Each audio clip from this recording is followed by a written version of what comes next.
ఏం మామ అర్జెంటుగా రమ్మన్నావా? ఏం లేదు మామ, కూర్చో. ఏమైంది? ఏం లే, కొన్ని నిజాలు చెప్పిద్దామని పిలిచా. ఏంది మామ ఇదో కరెంట్ పెట్టి చంపేస్తావట? నేను చెప్పడానికి కరెంట్ ఎందుకురా? ఇది పట్టుకో. ఏంది మామ ఇదా?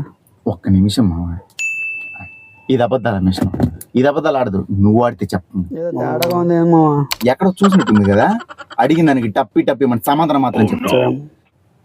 నైట్ మేము కేఫ్కి పిలిస్తే రాకుండా ఎక్కడికి వెళ్ళావు? నైట్ 8 ఇంటికి వెళ్ళిపోయినాము. 8 ఇంటికి వెళ్ళిపోయావా? మిషన్ నడుస్తుంది అక్కడ, ఎక్కడికి వెళ్ళావు? 9 ఇంటికి వెళ్ళి నిజంగా చూసుకుంటున్నాము. నిజం మామ. ఎక్కడికి వెళ్ళావు కరెక్ట్గా చెప్పు. అంటే వేరే ఫ్రెండ్స్ రెస్టారెంట్కి పిలిచి వెళ్ళాము. అంటే నీకు వేరే ఫ్రెండ్స్ కూడా ఉన్నారన్నమాట? ఉన్నారు. నువ్వు ఆడ మగ? తేడా. మిషన్ బాగా పనిచేస్తుందండి. మగ నువ్వు దాన్ని టెస్ట్ చేస్తున్నావేంట్రా? నిన్ను టెస్ట్ చేయడానికి ఆ మెషిన్లు ఇచ్చాను. ఇప్పటి వరకు మాకు తెలియకుండా ఎంతమంది అమ్మాయిలతో పులిహోర కలిపావు? ముగ్గురండి. మిషన్ నడుస్తుంది అక్కడ, నిజంగా ముగ్గురే అండి. మిషన్ నడుస్తుంది నిజంగా అండి. సారీ అండి, నలుగురు.